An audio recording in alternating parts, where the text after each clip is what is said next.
Ladies and gentlemen, boys and girls, non-binaries of all ages, welcome to How to Make a Literal Cat in Your Favorite RPG. I hope you're not here to learn how to do character creation the right way, because this is the Cat Creation Podcast. Hosted in part by me, Joel. Hosted in other part by me, Avalon. How you doing, Joel? I am doing okay today. What about you? You know, I'm feeling pretty good. Just been relaxing since I got home from work.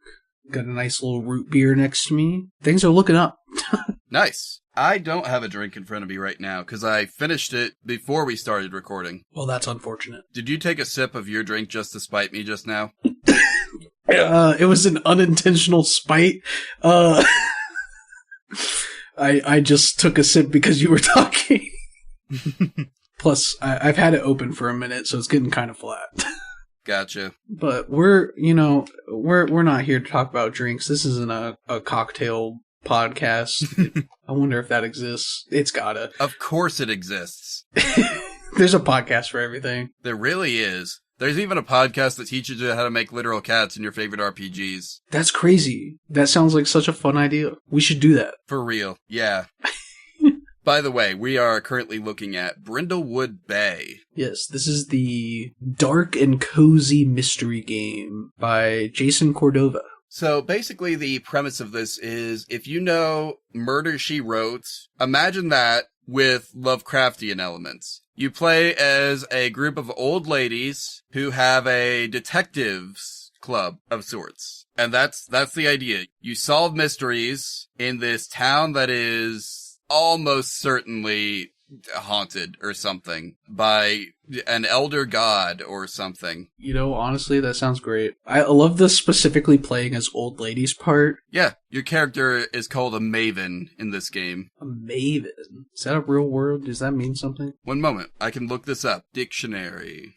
An expert or connoisseur. Okay. One who is experienced or knowledgeable. Yeah, I looked it up. I got one who understands. It's an expert. A maven's an expert. So we're playing as a bunch of experts. Yeah, a bunch of old lady experts. Yeah. Well, in our case, probably just someone's senior citizen cat. Yeah. All right. So the first thing we need to do is go over the cat creation rules, because the game has its own character creation rules, which, holy crap, this may be the latest I've ever seen a character creation section in a book. It's on page 158 out of 168. What? That is the very end, brother. And here's the thing. Character creation is step 7 of session 1 prep. Huh? Yeah, technically you're supposed to do this at the table with the crew. Oh, that kind of conflicts with one of our rules. Don't worry about it. Yeah, we'll burn that bridge when we get to it. Anyway, those rules are more important than the game's rules. We have to follow our show's principles first to make sure that we are making a cat. No, I'm sorry, what's the line? I've got to say the line. We got to remain on target, on brand, and on cat. There we go. I'm sorry, everyone. I almost let you down there. You could never let me down, Joel. Thank you, Avalon. Anyway, the cat creation rules are as follows. We accept no cop-outs. We're making a cat. We're making the exact animal that comes to mind when I say the word. No anthropomorphic races, no people turned into cats, no lions, no tigers, no other cop-outs you can imagine. Rule number 2 is we cannot use homebrew/house rules. If the rules in the rule book don't explicitly allow something to happen, we count it as a rule broken. So not playing as an old lady might be our first rule broken. Well, we can play as an old lady cat. True. Still might be hard for her to work with the other mavens. We'll see. Rule number 3, though, is if the game includes stats for a literal cat, those must be used or adapted to the game's character sheet. I don't think that's the case for us. I doubt they have cat stats in this cozy horror RPG. I highly doubt it, honestly. Well, that brings us to rule number 4, which is the character, class, background, playbook, job, what have you, must exist in the game's core rules or as part of an official expansion. We cannot use homebrew classes. They do not exist to us. Yeah, you can use homebrew if you want to. We cannot. We cannot prove it. Not for this cat. Yeah, we're bound by law, actually, to not use homebrew on this podcast. Yeah, they will call the police on us. Who's they? Good question. I wish I knew. One day they'll get us. But not today. Yep. Rule 5 is the cat can learn any skill available to its class, even if it's not something a cat can normally be trained to do. Now, here's the thing. I don't think that this one has classes. Okay, so just any skill that's available to a character then. Yeah, basically. Rule number 6 is if a tool would be physically impossible for a literal cat to use, even if comically downsized for them, they cannot use it. Rule number 7. If a character sheet has a section that is meant to be filled out in collaboration with the whole table, we leave that blank so potential players can make it fit the group that they're playing with. Well, I guess we'll see if we run into that issue with character creation being step 7. Yeah. And finally, rule number 8 is we have to keep track of every rule that we break. All right, now on to the character creation rules. Okay, let's just go through session 1 rules. Step 1, read the text. Okay, well, we're not doing that, so we're already getting off track. Step 2, gather play materials. Okay, well, we're not actually playing. We're off to a terrible start. Step 3, gather participants. Again, not really gonna do that. Step 5, cats. Oh? Okay, CATS is an acronym that stands for Concept, Aim, Tone, and Subject Matter. It is usually presented by the keeper and helps establish some basic expectations for how the game is going to proceed. It's also a low-stakes way for the keeper to get accustomed to being in the spotlight. I'm not reading all that. Congratulations, or sorry it happened. But if you're gonna play this game, and you're gonna be the keeper for this game, you do have to read this text here. It's like 5 paragraphs. Yeah, along with the rest of the book. Don't worry, I'm pretty sure it's interactive. You work on this with the rest of your players. So really, you're only going 1 paragraph at a time. It's not that bad. Yeah. Step 6, safety tools. Probably necessary for a game with dark, potentially horror-related themes, with the Lovecraftian element. But we're not doing that either. We're on to step 7, character creation. Luckily, nothing above made it sound like we couldn't make a character, so let's get on with it. All right. Now, it says character creation should take 15 minutes. So, either this is going to be a short episode, or we are going to have to vamp, brother. You mean like that guy from Metal Gear? Is that a guy from Metal Gear? Vamp? Vamp? Yeah. Yeah, he's the vampire. There's a vampire in Metal Gear? Yeah, Metal Gear Solid 2 has a vampire. His name is Vamp. He's not called that because he's a vampire, though. What? Why is he called that? Because he's bisexual. You know what? That actually tracks so well. Oh, he's Romanian. And for the record, that was included in Metal Gear Solid 2, the 2001 video game. They said that he was bisexual? Yeah. That, man, bisexual male representation that early, you love to see it. You did have to kill him, is the thing.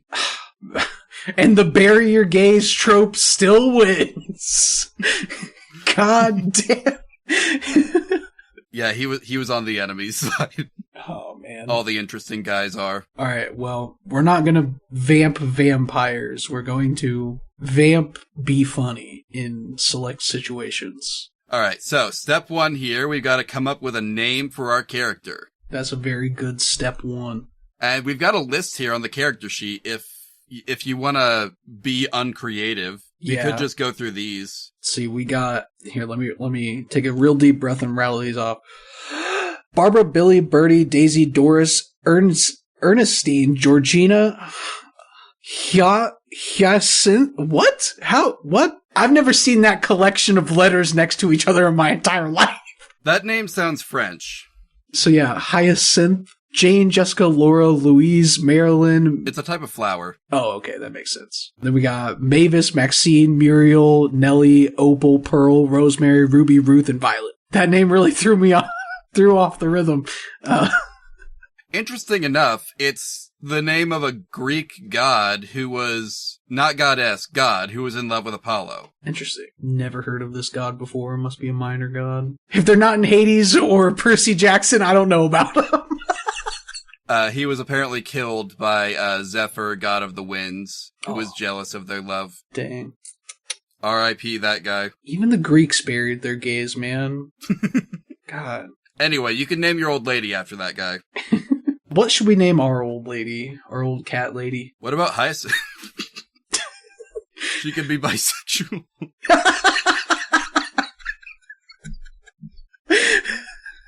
Yeah, sure. We'll be, as you stated it just moments ago, we'll be uncreative and pick a name from the list. So Hyacinth it is. Yeah, she is 16 years old, which is, a senior citizen in cat years, and bisexual. Wow, she's bisexual. I didn't know that. It's literally the second thing we established about her. Well, now I know. Okay, so we got our cat name. Yep. Number 2, we got a circle of style. Pick one or make up your own. Now, I think there is a thing talking about these styles somewhere. Or maybe you're supposed to just know who these people are. I don't. Yeah, I can't say that I know the names on this list either. We got Alexis Carrington Colby. I'm gonna Google these people. I was just about to do the same. Colby. Fictional character from Dynasty. Oh, I see. I'm seeing pictures. It's one of those, fancy, Southern Belle people with a big old hat. Yep, gotta love a big hat. All the Cardigans. Who are the Cardigans? A rock band. Blouse Barn. What's that? Is apparently a clothing boutique from Schitt's Creek, the show. Oh, I didn't like that show, so I only watched 2 episodes before I gave up. That's why I don't remember it. Dang, I've never even tried to watch it.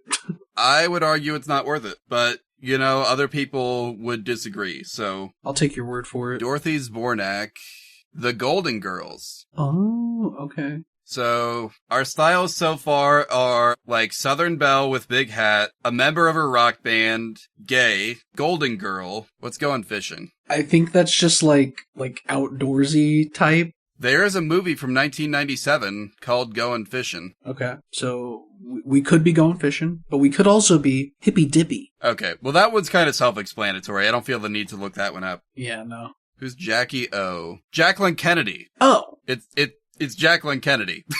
Okay, interesting. Martha's Vineyard, which I feel like I've heard about. It's a place in Massachusetts. This is not a personal style. It's literally a vineyard in Massachusetts. Yeah. Okay, so this character's supposed to give off the vibe of Massachusetts. Maybe she's a witch. I don't know. Office Hours with Tim Heidecker? That can't be right. That's a podcast. I'm guessing it just means businesswoman, right? I guess, yeah. Because then up next is Speed Walking, which I'm assuming is the old ladies out on the street. In the exercise equipment, yeah. Yeah. They've got their leg warmers on. I know the style. And what are pumps? Oh, high heels. Okay. Yeah. I tried to look up in pumps, and the first thing that came up was Butch Queens Up in Pumps, Gender, Performance, and Ballroom Culture in Detroit.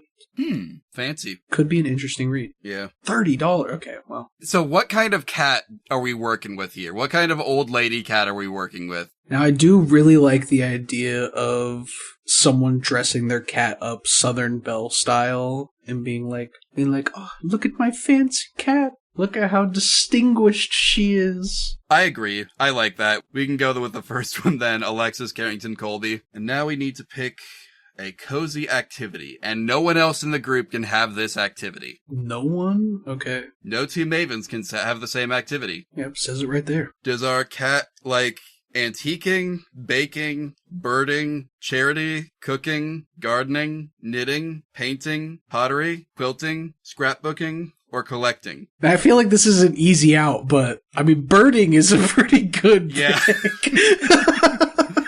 I was gonna say it if you didn't. Okay.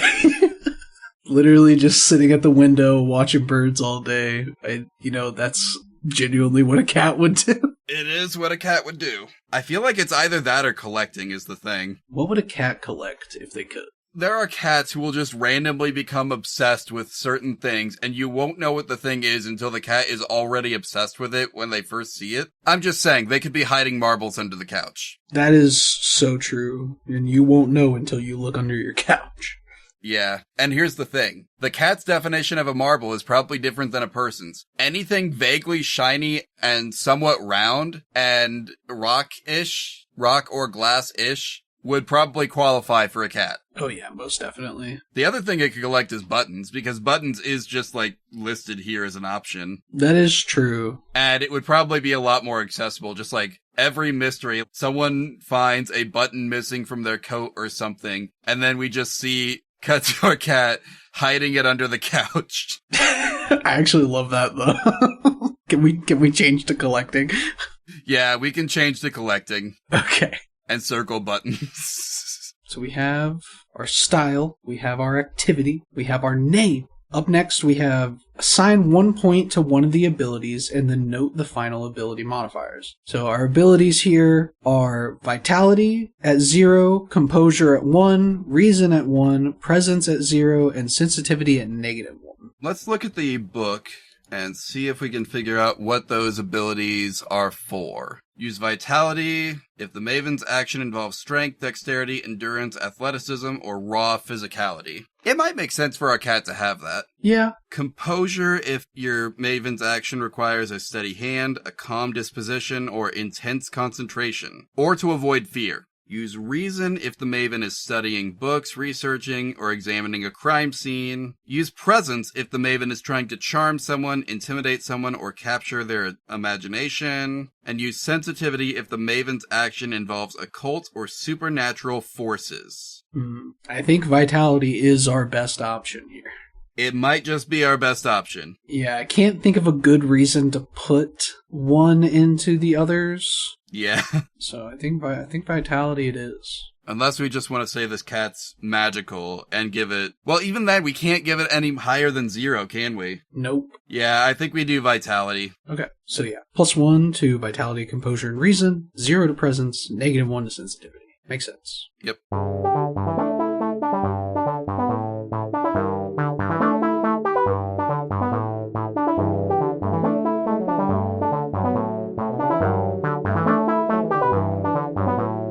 Hey guys, Happy New Year. It's the first mid-roll of the new year. Woo! Mid-roll time. Which I guess is also attached to the first episode of the new year, but who's counting? Somebody, probably. Probably. Anyway, what's been the word?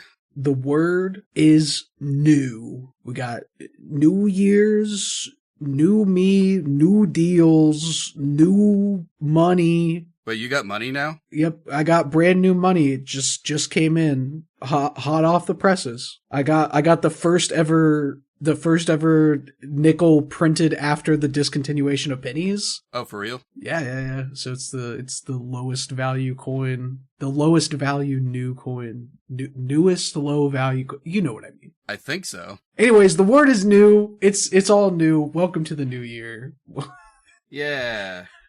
So, I guess this is also the first episode, being the first episode of January, it is the first episode after the end of the seasonal theme pool. True. And hey, patrons, if you're listening to this, you might want to check your subscriptions and make sure that you didn't forget to unsubscribe or something, because a few of you didn't actually vote in the poll.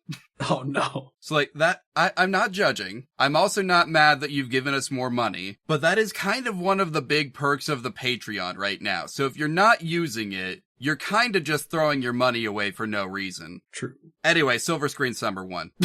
Let's go! I would have been happy with any of them, but Silver Screen Summer does sound very fun still. I'm gonna be real, I was kind of hoping for that one, but like, they all would have been good, man. Like, yeah. Cyberpunk Summer, we would have done Cyberpunk and probably other Cyberpunk games. Oh yeah, there's plenty out there. Summer Spooktacular, maybe we would have actually gotten around to Call of Cthulhu. Maybe. You know, I'm gonna be real with you. Those are two games that I feel like we can't miss. Like, if we are actually wrapping up in September, I feel like we have to get Cyberpunk and Call of Cthulhu on the books. Yeah, we gotta. Not really any other news for the show at this point. I mean, follow us on social media, right? Literal Cat Pod, Blue Sky, Tumblr, YouTube. That's the handle. Yep. Just Google Literal Cat Pod will show up. That is actually true. I've checked. Yeah. We got that on lock. We got that SEO down. We even got the Google AI results, apparently. Oh shit, really? What's the AI got to say about us? Probably something dumb. Literal Cat Pod, officially how to make a literal cat in your favorite RPG, is a tabletop role-playing, parentheses, TTRPG, podcast where the hosts create characters that are literally cats, and it says, or cat-like. That's wrong. That's wrong. It's cats. Yeah. Guys, remember, the Google AI is prone to give you misinformation. Yep. I knew it would fuck something up. It really did, though. It didn't even take it that long. No, it's obviously never listened to the show. We have the rules at the beginning of every episode. Okay, here's the examples of characters it says we have.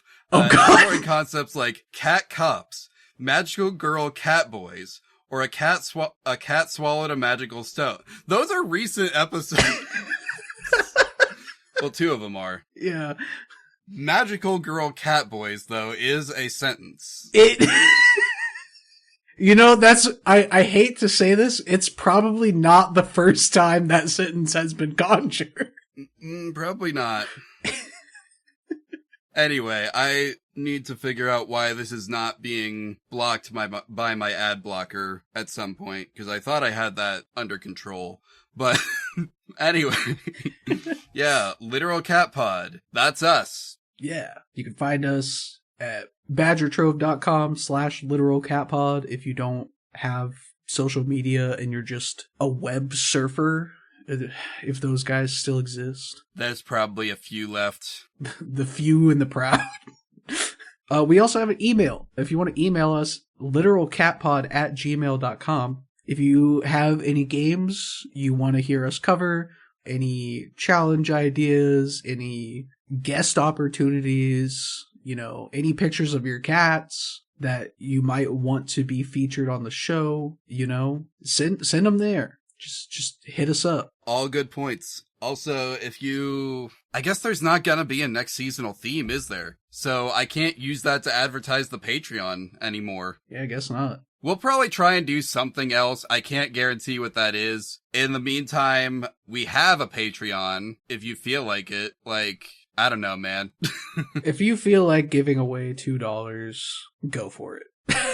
Yeah, basically. If you like the stuff we do, want to see more, there you go. That make your voice heard with your money, as they say. Yep. Sorry, that was a bit too capitalistic. My bad. No, it's all right. We understand. You got to play the game sometimes. Yeah. But I mean, yeah, the Patreon is going to have to transition to something else at some point, obviously. In the meantime, the basic rewards that you get are the VIP status in our Discord server, which you can access by going to badgertrove.com/Discord. Or if you're on the $5 tier, you get episodes a week early. That's pretty cool. Kind of sick. Yeah, well, I thought so. Anyway, this has gone on long enough. Avalon, what's your social medias? You can find me online at Avalon Alchemist. I am up on Blue Sky. I just posted some art. One of the pieces that took me basically all year to finish last year. I got it done just before the new year struck, so I'm happy about that.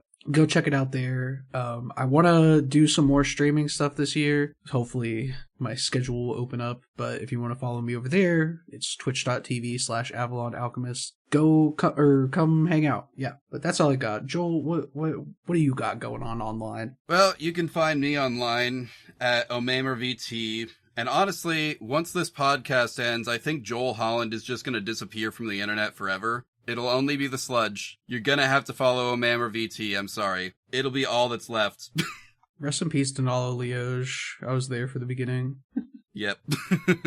Anyway, so that's OmamerVT on Blue Sky, Tumblr, YouTube. I finally managed last year, cutting it close, like very end of the year. Couple days to go. Managed to finally get the 50 subscriber goal on YouTube that I was hoping to have by the midpoint of the year. But now I gotta push it higher. We gotta push it to 75, guys. I do TTRPG content occasionally on my YouTube and Twitch, so you'll see some of that.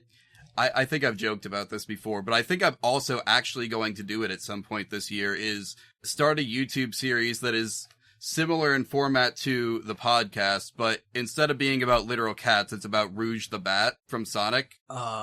Just Rouge the Bat? Just Rouge the Bat. Okay. So you're going to make Rouge the Bat in TTRPGs? Yeah. Okay, cool. I figure, might make for some good 5 to 8 minute YouTube videos. Yeah. I'm interested to see what games would lend themselves to that concept more. Like, how close can you get to just actually having Rouge the Bat as a character? I'm gonna be curious to see that as well. Now, when this was just a joke, TM, I did tell the creator of Eureka, the investigative urban fantasy RPG, that I would do that game.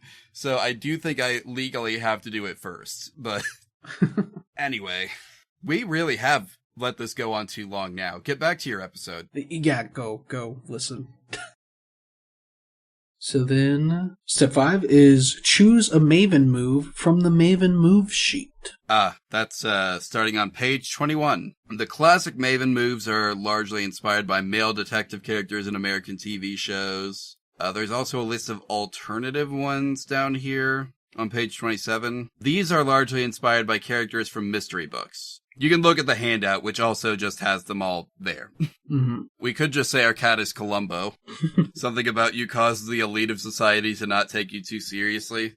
Well, no, we can't do that one because we have chosen Alexis Carrington Colby. We are the elite of society.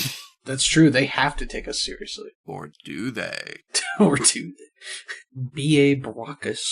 I don't know who that is. I don't either, but if one of the Mavens would suffer physical harm, you can describe how that physical harm is just narrowly avoided. Dale Cooper is adding to our magic, which I don't think we're super building into on this cat. No, this cat is in Twin Peaks, but he's not Dale Cooper. It's not Dale Cooper. Okay. Sonny Crockett, you have a very stylish wardrobe. People say, wow, whenever they see you around town. Describe your style in a little more detail, and then add stylish wardrobe to your cozy little place. When you use it, get advantage on a die roll. Leave it unmarked. Frank Dowling, strong religious background. I don't know about that. Tom Hansen, you can easily pass for someone much younger.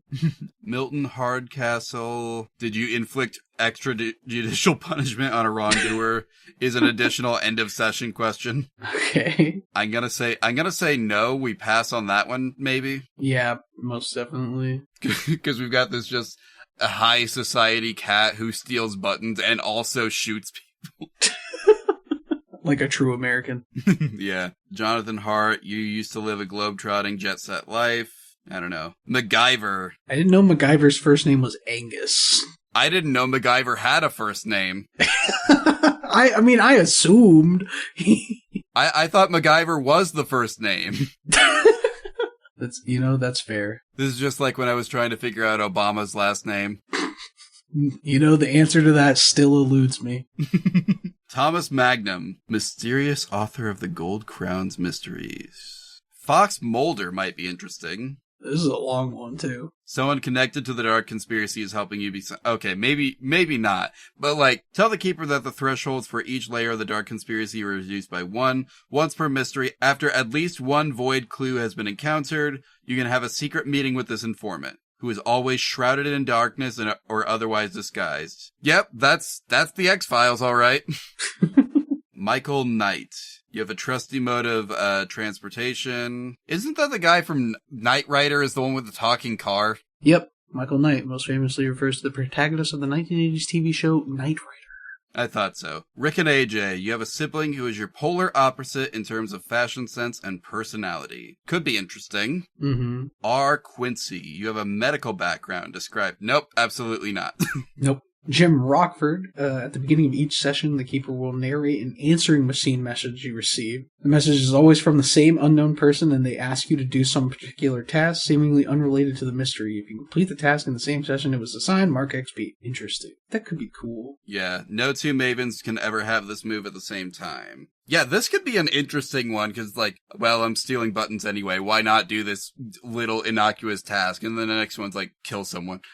Yeah. They just get darker and darker. Yeah, let's see. Scarecrow. At the beginning of each session, a stranger presses something into your hand or leaves it someplace where you find it. The keeper will tell you what it is, and it functions as a clue. It's not attached to any particular mystery. You can use it in the present mystery or save it for the future. So this basically just gives you a point to generate a clue. It's like, oh yeah, some guy just gave this to me. I don't know who it was. Colt Seavers. Isn't this the Fall Guy? The Fall Guy? Yeah, you know, the movie, The Fall Guy, in the TV show, The Fall Guy. I've never seen them. You haven't seen The Fall Guy starring Ryan Gosling? I have not seen The Fall Guy. You need to watch at least the 2024 movie. It is... Okay, you know how there's all kinds of, like, Oscar bait, like, films that are clearly just like, oh, this is a love letter to filmmaking, and the only people who care about it is the Academy because it's, like, specifically meant for them? Yeah. Imagine if one of those was actually a good movie. Okay. And they're celebrating stuntmen. Okay, interesting. Anyway, let's get back on track. Yeah, sorry. Basically, it's a stuntman / bounty hunter. So once per mystery, you can take a 12+ on a single roll related to a wild or daring physical feat. And we've already said that our cat is better at vitality rolls anyway. That's true. Oh, you have, up next is Gordon Shumway. You have a feline friend with whom you share a strong bond. This extraordinary kitty can do tricks and follow simple commands. Name your precious puss and add them to your cozy little place. I don't think we can do that one on principle. The guy from Alf? Is that the guy from Alf? Yeah, that's the alien life form's actual name, is Gordon Shumway. I had no idea. I didn't, something about that was like, wait, I know this. I looked it up. I barely know Alf, but like, you know, everyone knows Alf, right? Yeah, everybody's heard of Alf. Anyway, did he have a bond with a cat? I should probably watch Alf, like, for real. Isn't that show like wicked old? Yeah, but like, it's a sitcom, and I'm sure it's like, you know, it's probably still funny. I mean, yeah, it's probably still good. Let's see. Remington Steele, you're very talented at passing yourself off as someone you are not. If there's a piece of identification or disguise that would help you with a ruse, you have it. I'm going to say no. That's fair. Now we're on to the book characters. Auguste Dupin. The first time you enter a location, you can ask the keeper what is about to happen. They will answer truthfully, though not necessarily completely. If your reason is 2 or higher, you can also ask why. Up next is Father Brown. Once per mystery, you can narrate a flashback from the perspective of the unknown killer. Nothing in the flashback is necessarily true, but when you're done, ask the other mavens to define a clue based on what you narrate. So, you can just basically roleplay as the villain. Nothing you say is true, but you can still build a clue off of it. This is just like in Castle when he just goes on a tangent about like the killer, and it's never actually anything related to the case. Yeah. Encyclopedia Brown. Once per mystery, you can introduce a piece of real-world trivia about something in a scene. That trivia is a clue. Encyclopedia Brown is like the children's novels, right? I think so, yeah. Oh, Hercule Poirot. Increase your reason by 1. That's it. Get the powers of Agatha Christie writing on your side.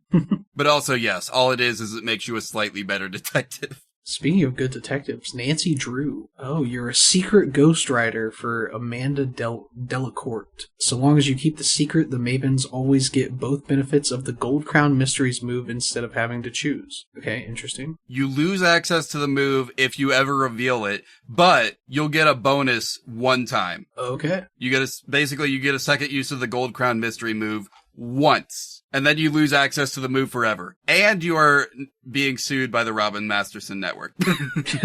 Let's see, Cadfael. A highly skilled herbalist and have an additional cozy activity. Herbalism. I'm gonna say no. Yeah, I don't think that works. Wait, Phoenix Wright is on here. That's not a book. Whenever you find a clue that is an object, you can physically manipulate the object to uncover a further secret about it, a hidden detail, a secret compartment, a scrawled message, etc. This extra detail is added to the clue. It cannot cause the clue to conclusively solve the mystery by itself. Okay. So they added Phoenix Wright, but that is an investigation technique that only first appears in Apollo Justice Ace Attorney. Phoenix Wright's whole thing is just showing stuff to people. Well, maybe they do if they put the other guy, people wouldn't know who it is. Probably, but still, the better thing would have been that, like, if you have physical evidence on hand, you can just show it to people to get their reactions. Let's see. Frank and Joe, once per mystery, when you would suffer grave physical harm, describe how you were knocked unconscious instead. Take the condition a little rattled. That might be a good one. That's your cats have 9 lives sort of deal, right? Yeah, true. I like that. I still think I like Colt Seavers more, but this one makes sense. It's a tough pick. What is the Clarice Sterling thing that has, like, so many options attached to it? This move has no function until you solve a mystery and put a suspect behind bars. After that, you can turn them into a consultant. Once per mystery, you can go to the prison the consultant is being held in and ask them about... Is this a Silence of the Lambs thing? I think so? Wait, Clarice Starling... Yeah, Hannibal. Oh, okay. This is Silence of the Lambs. There you go. Neat. Alright, Sam Spade. Something about you makes you seem like you have a bit of an edge. What is it? That's a good question. During the night, you can enter any place you wish and move about freely once you're inside, so long as you don't do anything actively hostile to any people who might be there. Let's see. Tintin. You have a canine companion. A talking dog. Basically. No, that's the description. Basically, the mechanical description amounts to, this is a talking dog. You pick this move because you want a talking dog. Oh yeah, it does say they gain the power of speech once layer 5 of the Dark Conspiracy is unlocked. Oh, but only you can understand them. Okay, well that's not as, like, I mean, talking dog. If you're not already playing a cat, that would probably be pretty cool. Yeah, that would be pretty cool. Let's see. V.I. Warshawski. Increase your vitality by 1. That might also be a good one. If we just want to be the action cat. True action. Sherlock Holmes. The first time you encounter a suspect, you can declare something about them based solely on their appearance. This information is absolutely true, but it is not a clue, nor can it conclusively solve a mystery. So you can't look at somebody and be like, they murdered that guy. Yeah. I mean, that makes sense. I really want to do Colt Seavers. I was about to say, I'm kind of stuck on the either Colt Seavers or Frank and Joe, but I like Colt Seavers a lot with just being like, this is a Daredevil cat. Yeah, free success, Daredevil cat. That's really good. Okay, let's do it. So this cat, stunt double, and a bounty hunter. But yeah, seriously, you need to watch The Fall Guy. It is a really good movie. And presumably TV show and book series that the TV show is based on, but I have not seen or read those, so... I'll have to see if it's on any service that I have. Any streaming service. Let's see, you can apparently watch it on Peacock, Amazon Prime. You can rent it from basically any other, like, movie rental service for like $3.99. That's pretty good. Yeah. I could go find it in the $5 bin at Walmart, probably. Probably. So yeah, that was step 5, choose a Maven move. Step 6 is wait for everyone else to be finished. And you're gonna have to do step 6, and you're gonna be waiting a long time, because your character sheet's already done, and everyone else is just getting started. So R.I.P. you. Yeah. But you can take this time to help other people with their character creation, because you've listened to this episode, and you know how to do it. Exactly. You'll be ready for your character introduction. Yeah, now we didn't give this cat a lot of lore this time, so it's open to interpretation. Not a lot of lore, but I think we have a lot of personality. Yeah. There's a lot you could do with this cat. Yeah. Is there a way to mark on the character sheet that she's bisexual? I guess I can put it under conditions. Okay. That seems like the best place to put it. All right. You know what? Fair enough. You start the game with a bisexual condition. It's incurable. Why would you want it to be cured? Okay, we know this cat is bisexual. We know that she is, like, a high society, like, snob sort of character. She collects buttons, and she's into extreme stunts. I feel like that's a character. That is a very 3D dynamic character if I've ever heard one. It really is. Like, we may have somehow come up with one of the most well-rounded characters we ever have, with very little description. Well, when you keep it vague, all that interpretation, there's a lot of places to go. So, we did break the rule. We are not playing as a little old lady. We are playing as a little old cat. Other than that, I think we're good. We did well. This is probably going to be one of our shorter episodes. feel like I've been saying that a lot lately, but that's fine. You know, I'm fine with an episode as long as it's got like 30 minutes of activity going on. Yeah. And sure, most of that was us reading off a list of characters from random movies and books that I've never read, but... Well, we hope it was enjoyable to listen to. Yeah. Hopefully you didn't mind me having to look up the name of the main character from your favorite classic novel, TV show, or film. People are just gonna listen to this episode and be like, these guys don't know anything about media. I know the Fall Guy. You do know the Fall Guy. You got that one up on me. And I knew Phoenix Wright well enough to know that the power they gave him was not Phoenix Wright. Like, here's the thing. Phoenix Wright has some actual superpowers that they could have gone with, and instead they went with one of Apollo Justice's superpowers. That's not even a superpower. It's just a thing you can do. Yeah, it's just a game mechanic they didn't introduce until the DS series, which started with Apollo Justice.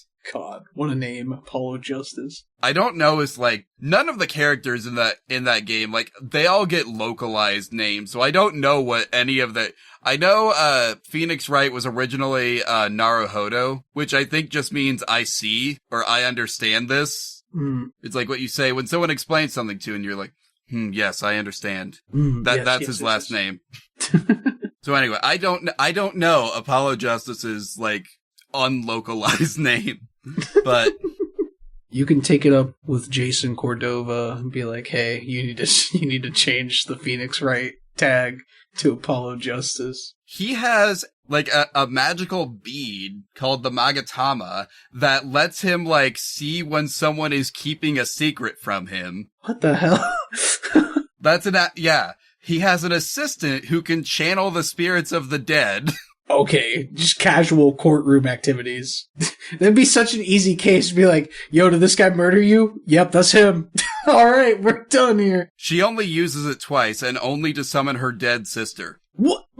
Wasted potential, to be honest. I'm not even gonna lie.